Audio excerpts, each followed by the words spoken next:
तो हे डियर जिंदगी, स्वागत है आप सभी को दीक्षा फैमिली के इस YouTube चैनल पे जो आपके लिए हमेशा से कार्यरत है और आगे भी इसी प्रकार से कार्यरत रहेंगे। आज क्लास 10th के NCERT आधारित फिजिक्स के 6 क्वेश्चन पे चर्चा करेंगे। लॉन्ग क्वेश्चन जो काफी इंपॉर्टेंट है, आपके आगामी एग्जाम के लिए काफी बार पूछे जाते हैं ऐसे क्वेश्चन। पहला क्वेश्चन आपका रहेगा जीवाश्म ईंधन किसे कहते हैं, इस पे चर्चा करेंगे। दूसरे क्वेश्चन ग्रीन हाउस प्रभाव किसे कहते हैं, इस पे चर्चा करेंगे।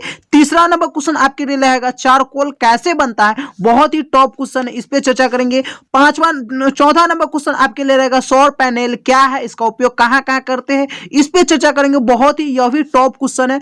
6 नंबर क्वेश्चन, 5वां नंबर क्वेश्चन आपके लिए रहेगा बायोगैस किसे कहते हैं, इस पे चर्चा करेंगे। और लास्ट में आपका पवन ऊर्जा किसे कहते हैं या क्या है, इन सारे प्रश्न पे आज के इस वीडियो में चर्चा करने वाले 6 क्वेश्चन आपके लिए काफी महत्वपूर्ण क्वेश्चन जो सीधे एग्जाम में आने की संभावना रहते हैं, ऐसे ऐसे प्रश्न है। तो चलिए बिना देरी के हुए एक एक प्रश्न का आंसर देखेंगे। ठीक है, क्या होगा, जैसे जीवाश्म ईंधन किसे कहते हैं, तो इसका आंसर देखते हैं क्या लिखेंगे। अगर आपके एग्जाम में जीवाश्म ईंधन पूछा जाए तो आप आंसर में क्या लिखिएगा, चलिए बताते हैं आपको क्या लिखना है।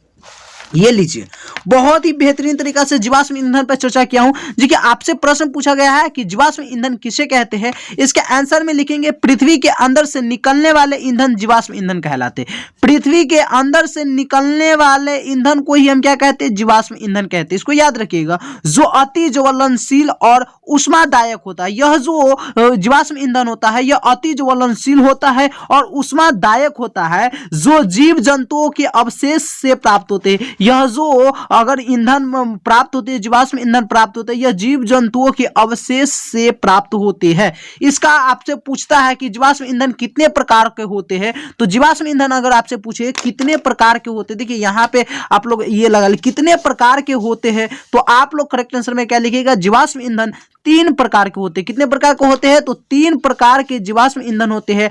पहला आपका है कोयला, दूसरा पेट्रोलियम, तीसरा प्राकृतिक गैस, यह सभी जीवाश्म ईंधन होंगे। जैसा कि यहाँ पे आपको लिखा भी गया था कि पृथ्वी के अंदर से निकलने वाले ईंधन जीवाश्म ईंधन कहलाते हैं। तो कोयला कहाँ से निकलते हैं, पृथ्वी के अंदर से निकलते हैं। पेट्रोलियम भी पृथ्वी के अंदर से निकलते हैं और प्राकृतिक गैस भी जो होते हैं वह पृथ्वी के अंदर से ही निकलते हैं। तो ये इसका करेक्ट आंसर हो जाएगा। जीवाश्म ईंधन कितने प्रकार के होते हैं, यह भी क्वेश्चन पूछा जाता है, इसलिए आपको बता दिया। जीवाश्म ईंधन 3 प्रकार के होते हैं। ऑब्जेक्टिव में आपसे बहुत बार पूछा गया क्वेश्चन है। एक क्वेश्चन आपके लिए, यह भी क्वेश्चन बहुत ही इंपॉर्टेंट क्वेश्चन है, ऑब्जेक्टिव का क्वेश्चन है। जीवाश्म ईंधन का कौन सा स्रोत है, यानी जीवाश्म ईंधन ऊर्जा का कौन सा स्रोत है। आपसे पूछे जीवाश्म ईंधन ऊर्जा का कौन सा स्रोत है, तो आप लोग बताइएगा अनवीकरणीय स्रोत है, अनवीकरणीय स्रोत है। ठीक है, जीवाश्म ईंधन ऊर्जा का कौन सा स्रोत है, तो अनवीकरणीय स्रोत है। बहुत ही टॉप क्वेश्चन था। आपके लिए दूसरा नंबर क्वेश्चन था ग्रीन हाउस किसे कहते हैं, ग्रीन हाउस प्रभाव किसे कहते हैं। देखिए ग्रीन हाउस प्रभाव किसे कहते हैं, इसका भी मैंने आंसर लिख लिया हूं पहले ही, ताकि आपका समय कम लगे और आप लोग बेहतरीन से बेहतरीन तैयारी कर सके, क्योंकि एग्जाम का बहुत ही कम समय बचा हुआ है। क्वेश्चन है ग्रीन हाउस प्रभाव किसे कहते हैं, टॉप क्वेश्चन है, बहुत ही टॉप क्वेश्चन। इसको MBBI क्वेश्चन कर लीजिए, काफी बार एग्जाम में पूछा गया क्वेश्चन है। क्वेश्चन कह रहा है ग्रीन हाउस प्रभाव किसे कहते हैं। इसके आंसर में लिखेंगे वायुमंडल पृथ्वी के चारों ओर एक चादर की तरह काम करता है। देखिए जो वायुमंडल है ना, पृथ्वी के चारों ओर एक चादर की तरह कार्य करता है, जिससे सूर्यास्त के बाद पृथ्वी द्वारा उत्सर्जित, अब जब सूर्यास्त हो जाते हैं तो उसके बाद क्या होता है, पृथ्वी द्वारा उत्सर्जित ताप को बाहर जाने से रोकता है। यह ग्रीन हाउस क्या करता है, जो पृथ्वी जैसे ही सूर्यास्त होता है, यानी सूर्य जब डूब जाते हैं तो उसे पृथ्वी से ऊर्जा उत्पन्न होते, यानी यह जो ताप उत्पन्न करते हैं पृथ्वी, उसको क्या करते हैं, यह बाहर जाने से, यानी पृथ्वी से बाहर जाने से रोकता है। कौन रोकता है, तो ग्रीन हाउस रोकता है, जिससे पृथ्वी का ताप गर्म बना रहता है। इससे क्या होता है, पृथ्वी का ताप क्या होता है, गर्म बना रहता है। ग्रीन हाउस प्रभाव कहलाता है। प्रश्न को समझ लीजिए, एक बार आपको नहीं समझ में आया होगा, टॉप क्वेश्चन है। कब पूछे आपसे ग्रीन हाउस प्रभाव किसे कहते हैं, इसके आंसर में लिखेंगे वायुमंडल पृथ्वी के चारों ओर एक चादर की तरह कार्य करता है। क्या वायुमंडल है, जो पृथ्वी के चारों ओर एक चादर की तरह कार्य करता है, ये तो हम जानते ही है। जिससे सूर्यास्त के बाद पृथ्वी द्वारा उत्सर्जित, जैसे ही सूर्यास्त होता है तो पृथ्वी द्वारा उत्सर्जित ताप होता है को बाहर जाने से रोकता है। यानी जो ये उत्सर्जित ताप होता है ना, ये पृथ्वी से बाहर निकलना चाहते हैं, तो इससे क्या करता है, यह ग्रीन हाउस प्रभाव है, यही ग्रीन हाउस प्रभाव इसको रोकता है। क्यों रोकता है? ताकि पृथ्वी का ताप गर्म रहे और हम लोग बेहतरीन तरीका से स्वस्थ रह सके, क्योंकि पृथ्वी का ताप अगर बेहतरीन नहीं रहेगा तो हम लोग अपने जीवन को सही से यापन नहीं कर सकते। इसलिए यह कार्य कौन करता है? ग्रीन हाउस कार्य करता है, उत्सर्जित ताप को रोकने का कार्य करता है, जिससे क्या होता है? पृथ्वी का ताप बना रहता है, यानी गर्म बना रहता है, ग्रीन हाउस प्रभाव कहलाता है। इसके आंसर में लिख देंगे। आपका तीसरा नंबर क्वेश्चन था, तीसरा नंबर क्वेश्चन क्या था आपका? चारकोल कैसे बनता है। देखिए टॉप क्वेश्चन आपके लिए, यह क्वेश्चन एकदम टॉप क्वेश्चन है, बहुत ही एमबीबीआई क्वेश्चन है। पूछे आपसे कि चारकोल कैसे बनता है, इसके आंसर में क्या लिखेंगे? चलिए आपको मैं बताता हूं इसके आंसर में क्या लिखना है। ये लीजिए, आपके लिए आ गया चारकोल कैसे बनता है। देखिए चारकोल कैसे बनता है, यह बहुत ही टॉप क्वेश्चन है, आपकी एग्जाम के लिए बहुत ही ज्यादा टॉप क्वेश्चन है। पूछता है आपसे कि चारकोल कैसे बनता है, इसके आंसर में कहेंगे लकड़ी को ऑक्सीजन की उपस्थिति में जलाया जाता है। किया जाता है? लकड़ी जो भी होते हैं उसे ऑक्सीजन की उपस्थिति में जलाया जाता है, जिससे पानी और वाष्पशील पदार्थ गैस बनकर उड़ जाते हैं। ये एकदम आम बात है कि किसी भी चीज को जलाएंगे तो उससे क्या होगा? पानी और वाष्पशील जो भी पदार्थ हो गए वह क्या होगा? गैस बनकर उड़ जाते। शेष जो शेष बच गया, यानी शेष अवशेष चारकोल बन जाता है। जो शेष रहते हैं वह क्या बन जाते हैं? चारकोल बन जाते हैं। शेष या जो अवशेष बचते हैं वह क्या बन जाते हैं? चारकोल बन जाते हैं, जो बिना लौह के साथ जलता है। यह जो होता है, यह जब जो अगर हम मान लीजिए लकड़ी को जलाए, लकड़ी को जलाने से क्या हुआ? ऑक्सीजन की उपस्थिति में जलाया जाता है। लकड़ी को किसकी उपस्थिति में जलाया जाता है? तो ऑक्सीजन की उपस्थिति में जलाया जाता है, जिससे क्या होता है? पानी और वाष्पशील पदार्थ गैस बनकर उड़ जाता है, और शेष जो बच जाता है यानी शेष अवशेष चारकोल बन जाता है। यानी जो भी शेष बचते हैं, शेष समझिए या अवशेष समझिए, जो बच जाते हैं वह क्या बन जाते हैं? चारकोल बन जाते हैं। और चारकोल बन जाता है जो बिना लौह के, या जो यह क्या करता है? बिना लौह के जलता है, या बिना लौह के जलता है और धुआं रहित होता है। यह बिना लौह के जलता है लेकिन धुआं रहित होता है, ज्यादातर धुआं नहीं होता है लेकिन धुआं रहित होता है, तथा अधिक मात्रा में उष्मा उत्पन्न करता है। यह चारकोल क्या है? जब यह लकड़ी ऑक्सीजन के साथ अभिक्रिया करेगा या ऑक्सीजन की उपस्थिति में यह जलाया जाता है, तो इससे क्या होता है? पानी और जो वाष्पशील पदार्थ होते हैं यह गैस बनकर उड़ जाते हैं, और जो शेष बच जाते हैं उसे ही हम क्या कहेंगे? चारकोल कहेंगे। और यह चारकोल लौह युक्त होता है और लौह के साथ यह जलता है तथा धुआं रहित होता है। इससे क्या होता है? अधिक मात्रा में हम उष्मा उत्पन्न करते हैं। यह क्वेश्चन आपके लिए बहुत ही टॉप क्वेश्चन था, चारकोल कैसे बनता है। आप लोग नोटबुक में इस सारे क्वेश्चन को लिख लीजिएगा। जो भी क्वेश्चन मैं ना करा रहा हूं आपको सब्जेक्टिव क्वेश्चन, उसका एक अलग कॉपी रख लीजिए, उसमें सारे क्वेश्चन को लिखिए और बेहतरीन तरीका से याद कीजिएगा, क्योंकि एग्जाम में काफी ज्यादा क्वेश्चन आपको यहां से देखने को मिलेगा। आपके लिए शायद क्वेश्चन था, चौथा नंबर क्वेश्चन आपका था कि सौर पैनल क्या है उपयोग। देखिए इसका बहुत ही टॉप क्वेश्चन, यह भी क्वेश्चन आपके लिए एमवीबीआई क्वेश्चन है। एमवीबीआई क्वेश्चन है, बहुत ही एमवीबीआई क्वेश्चन है। पूछा जाता है सौर पैनल क्या है, इसका उपयोग हम कहां कहां करते हैं, इस प्रकार से है ना आपसे यह क्वेश्चन पूछा जाता है। ठीक है, यह क्वेश्चन पूछा जाता है, बहुत ही बढ़िया क्वेश्चन है। चलिए देखते हैं इसका आंसर क्या होगा। इसका आंसर भी मैं ना आपके लिए लिख चुका हूं, तो इसका भी आंसर मैं आपको बताता हूं। चलिए ये लीजिए, सौर पैनल आ गया। देखिए सौर पैनल क्या है, इसके आंसर में बहुत ही इजी तरीका है इसका भी लिखने का। इसका सौर पैनल क्या है, इसके आंसर में लिखेंगे सौर पैनल एक सिलिकॉन का बना विद्युत चालक एक बैटरी होता है। ये जो सौर पैनल है ना, यह क्या होता है? सौर पैनल एक सिलिकॉन का बना है लेकिन विद्युत चालक का एक बैटरी होता है। बैटरी होता है, क्या होता है? बैटरी नहीं, बैटरी होता है। बैटरी होता है जो सौर ऊर्जा को रूपांतरित करके विद्युत ऊर्जा में रूपांतरित करता है। यह क्या करता है? सौर ऊर्जा जो भी होते हैं इसको क्या करते हैं? विद्युत ऊर्जा में रूपांतरित करता है। अधिक संख्या में सौर सेलों को संयोजित करके एक व्यवस्था की जाती है जिसे सौर पैनल कहा जाता है। सौर पैनल आप लोग नहीं समझ पा रहे होंगे।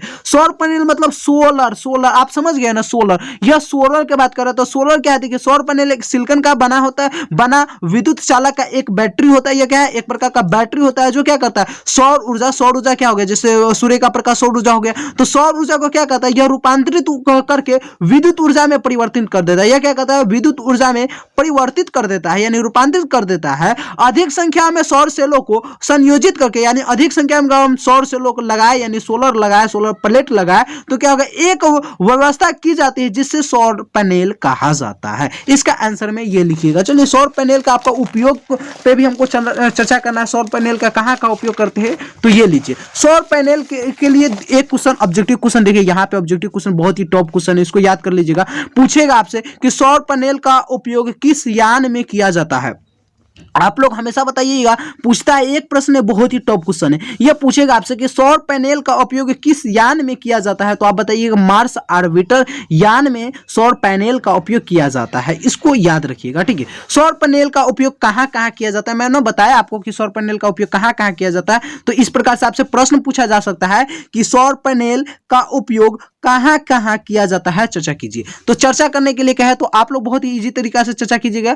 कहिएगा क्या कि सौर पैनल का उपयोग निम्नलिखित जगह पर किया जाता है, जो निम्नलिखित यानी यहीं पर हम कह दिए सौर पैनल का उपयोग क्या है, जो निम्नलिखित जगह पर किया जाता है। कहाँ कहाँ किया जाता है, ऑप्शन एक में लिख देंगे यानी नंबर 1 देकर लिख देंगे, सड़कों को प्रकाशीय करने में यानी सड़क को प्रकाशित करने में। दूसरे में लिखेंगे रेडियो तथा कतार संचार यंत्र तथा टीवी रेल केंद्र में भी इसका उपयोग करते हैं। सौर पैनल का हर जगह उपयोग होता है। जैसे आज मान लीजिए जैसे बिजली का उपयोग करते हैं तो बिजली की तरह सौर पैनल भी काम करता है, और यह केवल सिर्फ दिन में ही सौर पैनल हालांकि ऊर्जा देता है, लेकिन अगर हम दिन की ऊर्जा को अगर एकत्रित कर लेते हैं तो रात में हम इसका बेहतरीन तरीका से उपयोग भी करते हैं। उसके बाद आगे लेकर ट्रैफिक सिग्नल, परिकलक, खिलौना और मोबाइल टावर बनाने में किया जाता है। इसका सभी चीज में किया जाता है लगभग। तो आप लोग 3 पॉइंट यहाँ पे लिख दिए, बहुत ज्यादा पॉइंट है। हालांकि यहाँ पे रेडियो बनाने में कह सकते थे, केतार बनाने में, रेल केंद्र में, तो इतना आप जितना ज्यादा पॉइंट दीजिएगा उस प्रकार से आप लिख सकते हैं। यह क्वेश्चन भी आपके लिए काफी महत्वपूर्ण क्वेश्चन था।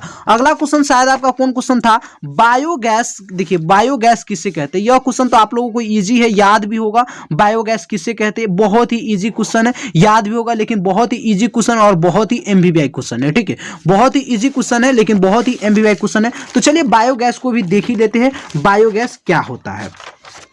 बहुत ही बढ़िया सा क्वेश्चन है बायोगैस। बायोगैस है ना, आपके एग्जाम में पूछा जाता है बायोगैस, और हम लोग फंस जाते हैं, बायोगैस को समझ नहीं पाते हैं और कहता है ये क्या क्वेश्चन पूछ दिया। ये लीजिए, बायोगैस किसे कहते हैं, बहुत ही बढ़िया क्वेश्चन है, पूछा जाएगा तो इसके आंसर में लिखेंगे पशुओं के मलमूत्र को एक टंकी में रखकर ऑक्सीकृत कराया जाता है। क्या किया जाता है, पशुओं के जो भी मलमूत्र होते हैं उसे एक टंकी में यानी एक जगह स्थान पर रखकर उसे क्या किया जाता है, ऑक्सीकृत कराया जाता है, जिससे ऊष्मा उत्पन्न होते हैं। जिससे क्या होते हैं, ऑक्सीकृत करने से क्या होता है, इससे ऊष्मा उत्पन्न होते हैं। क्या होते हैं, ऊष्मा उत्पन्न होते हैं। इसको याद रखिएगा, ऊष्मा उत्पन्न होते हैं। जो भी अंडरलाइन क्यों नहीं है, बहुत ही टॉपिक, बहुत ही बेहतरीन चीज को मैं अंडरलाइन किया होता है कि आप लोग इस पे फोकस कीजिएगा।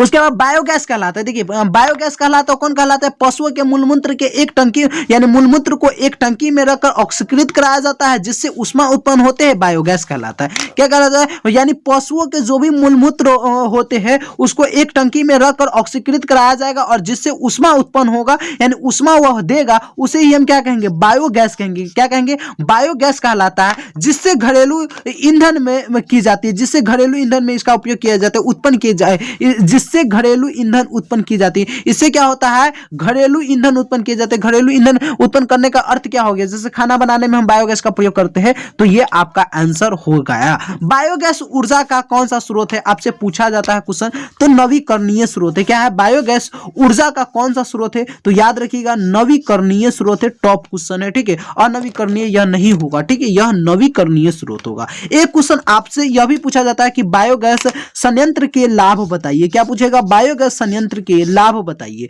तो लाभ आपसे पूछे बायोगैस संयंत्र के लाभ बताइए, तो इसमें भी लिख देंगे बायोगैस संयंत्र के निम्नलिखित लाभ है। क्या है, निम्नलिखित लाभ है। ऑप्शन ए में लिखेंगे यह सस्ता होता है, सही है। ये देखिए बैल से, भैंसी से, गाय से हम प्रयोग कर यानी इसका उपयोग करते हैं, तो यह सस्ता ही नहीं होगा, उसके मलमूत्र से प्रयोग करें तो यह सस्ता होता है। यह सुविधाजनक भी होता है। यह सुविधा, अगर हम जो भी पशु होते हैं उसको अगर हम सही से पाले पोसे तो इससे हम यह क्या होता है, सुविधाजनक भी होता है, बहुत ही सुविधा हमें प्रदान करता है। और उसके बाद तीसरा नंबर, ये इस यंत्र का स्थापित करने के लिए आवश्यक साधन गांवों में उपलब्ध रहती है। इस यंत्र का जो भी अगर बायोगैस यंत्र का अगर हम प्रयोग करना है तो इसका हम उपयोग ज्यादातर कहाँ करते हैं, हम अपने गांवों में करते हैं। इसीलिए यहाँ पे मैंने लिख दिया हूं कि इस यंत्र का स्थापित करने के लिए आवश्यक साधन गांवों में उपलब्ध रहती है, क्योंकि पशुपालन गांव में ही होता है। क्योंकि क्या है, पशुपालन गांव में ही होता है। तो यह क्वेश्चन आपके लिए काफी महत्वपूर्ण, ये 3 क्वेश्चन बायोगैस पे चर्चा किया हूं, एक बायोमास भी बता दिया हूं। बायोमास आपसे पूछे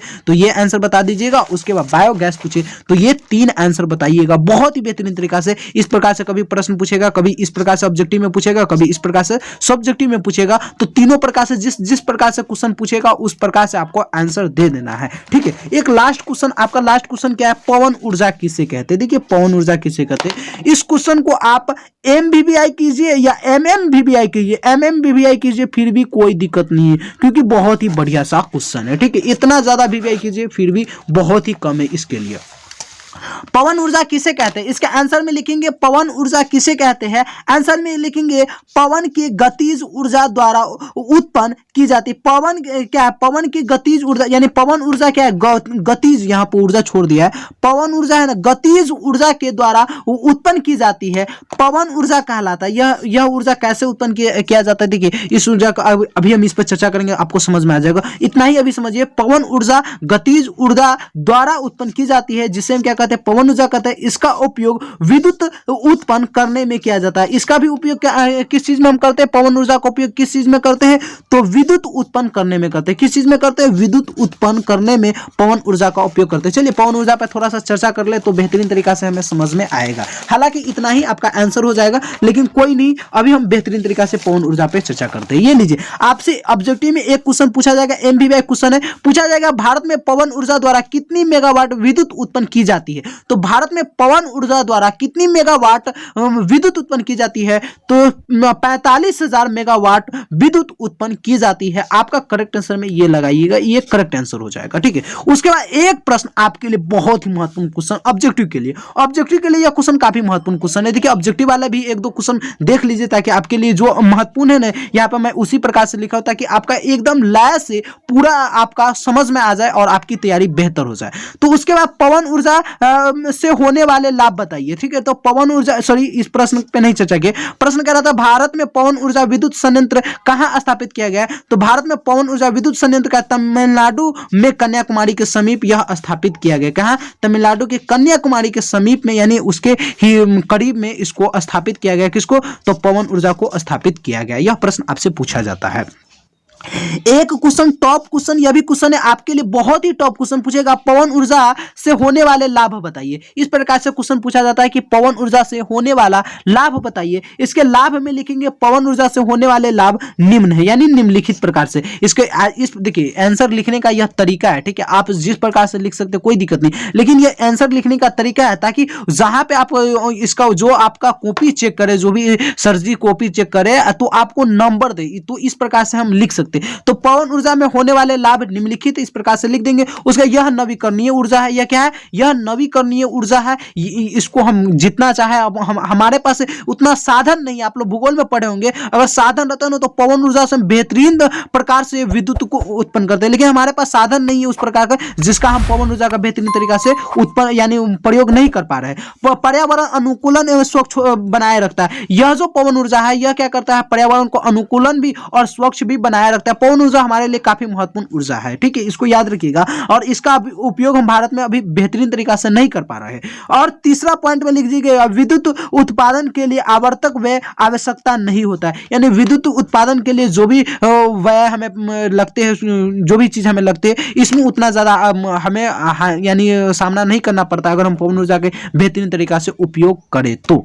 ठीक है, तो यह क्वेश्चन आपका 6 क्वेश्चन आज हम देखिए, और 6 क्वेश्चन आपके लिए, यह सारे क्वेश्चन 6 क्वेश्चन बहुत ही इंपॉर्टेंट क्वेश्चन थे, जो आपके एग्जाम में बहुत बार पूछे जाते हैं। ठीक है, तो ऐसे क्वेश्चन है ना, अगर बहुत बार पूछे जाने वाले क्वेश्चन, जो भी क्वेश्चन रहे, उन सारे क्वेश्चन को आप ध्यान से देखिए, को नोटबुक में उतारिए, 2 से 4 बार वीडियो को देखिए और अपनी तैयारी को बेहतरीन कीजिए। और सारे सब्जेक्टिव वीडियो देखना चाहते हैं तो आपको यानी डिस्क्रिप्शन में लिंक मिल जाएगा, और डिस्क्रिप्शन में लिंक मिल जाएगा, वहां से आप साइंस के सारे सब्जेक्टिव क्वेश्चन की तैयारी बेहतरीन तरीका से कर सकते हैं। तो यूं ही बने रहिए दीक्षा फैमिली के साथ और अपनी तैयारी को बेहतर कीजिए। जब भी कोई सवाल हो या कुछ भी प्रॉब्लम हो तो आप हमारे साथ शेयर कर सकते हैं। धन्यवाद, थैंक यू सो मच। यूं ही जुड़े रहिए दीक्षा फैमिली के साथ। Thanks for watching this video.